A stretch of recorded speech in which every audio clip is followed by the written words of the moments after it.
ilgą laiką savo drožinius padengdavau linų sėmenų alyva.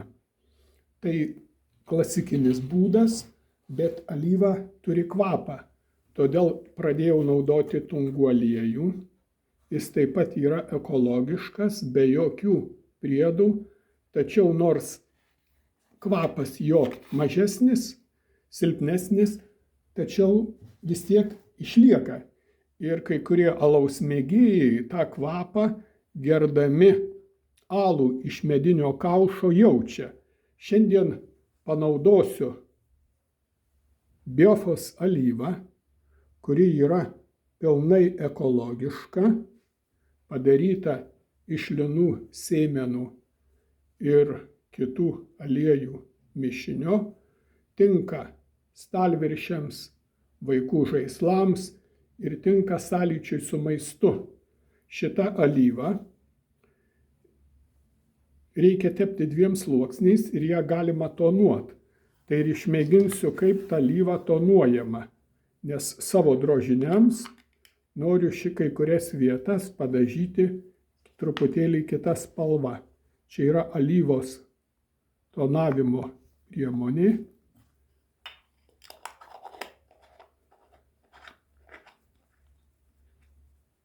Ja praskiesiu su pačia alyva.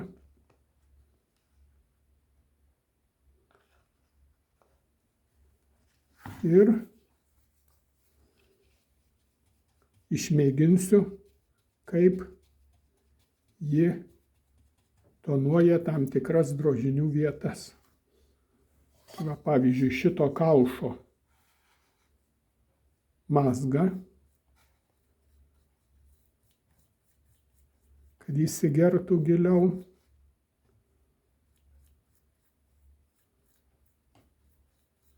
Gal kelias minutės pabūna.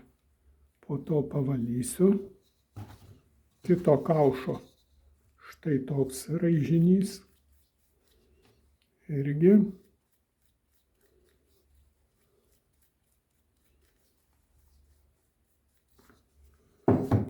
Padariau 2 ilgus dubenis, tai jų galus, kad į raižinį šiek tiek daugiau spalvos būtų, irgi šitų.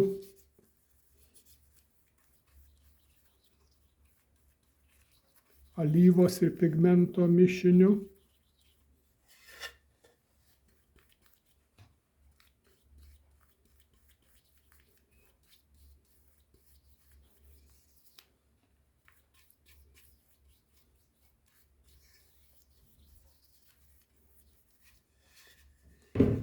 Kitas šiek tiek kitoks, panašus.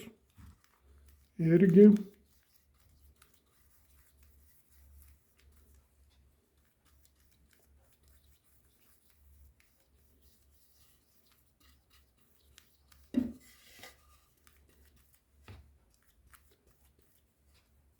Dubenys drožti iš vėlyvosios ievos. Taip.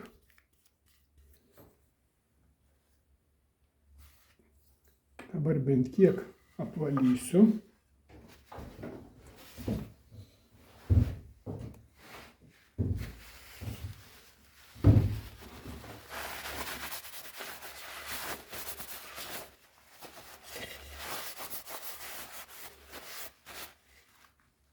Na, lyg geriau.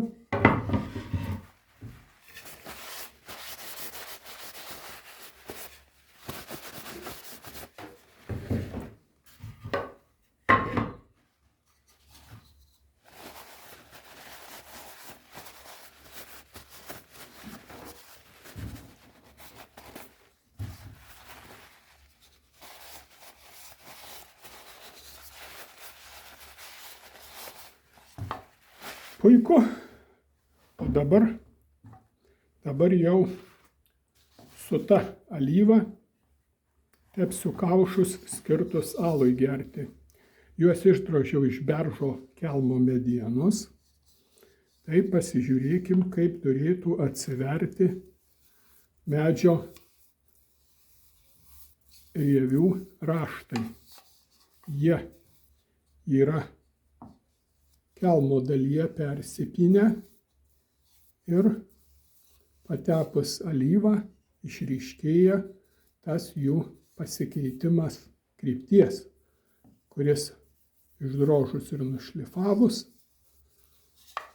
būna toks kaip reikia.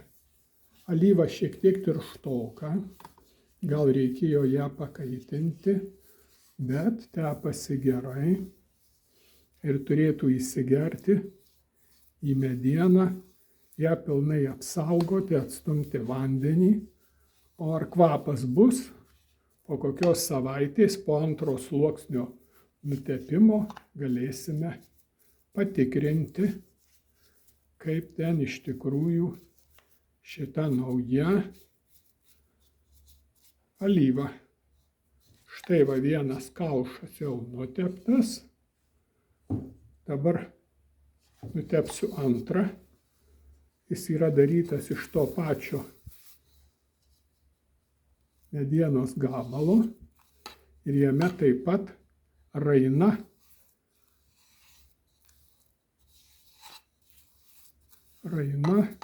tekstūra išryškėja, nutepus aliejum dar geriau.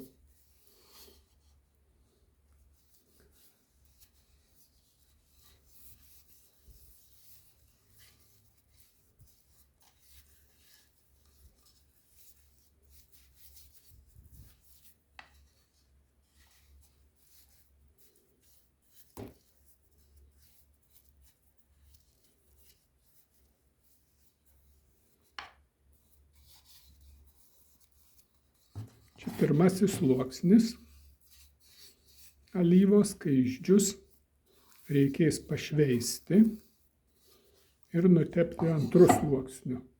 O šveitimui yra žalia kempinėlė, galutiniam šveitimui yra balta kempinėlė, smulkesnė. Na va, o dabar pažiūrėkim, kaip tie dubenys bus nutepti šitą alyvą. O spalvos ryškėja, šerdies rausva mediena pasirodo gražiau.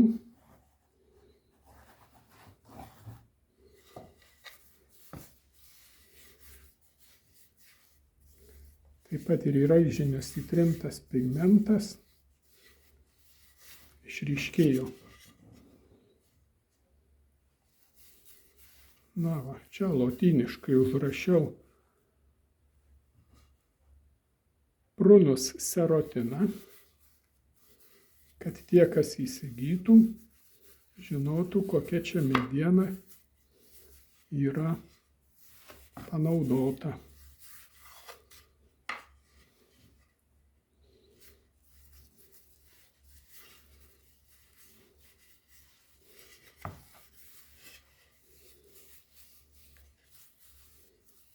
Va, alyva tepasi gerai, kvapas malonus.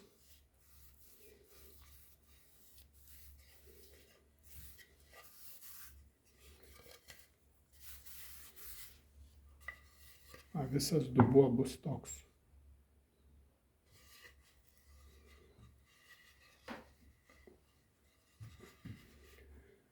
Na ir šiandien dar turiu išdrožęs dubenį iš beržo gumbo.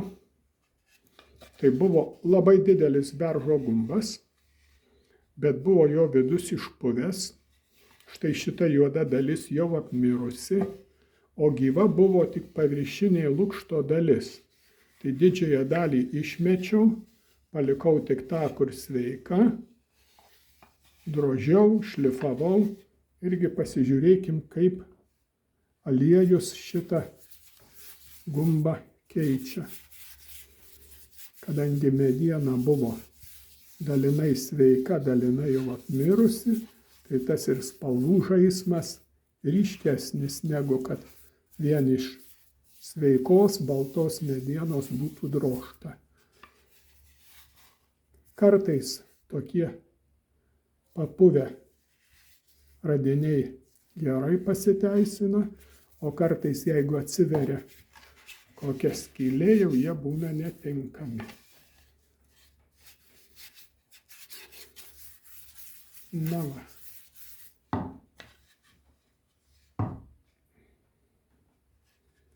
Taip ir vyksta medienos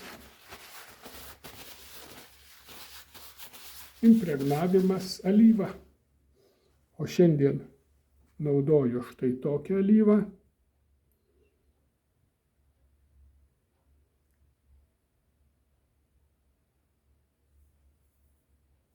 Po kurio laiko parodysiu visai užbaigtus drožinius su 2 sluoksniais alyvos ir visais kitais baigiamaisiais darbais.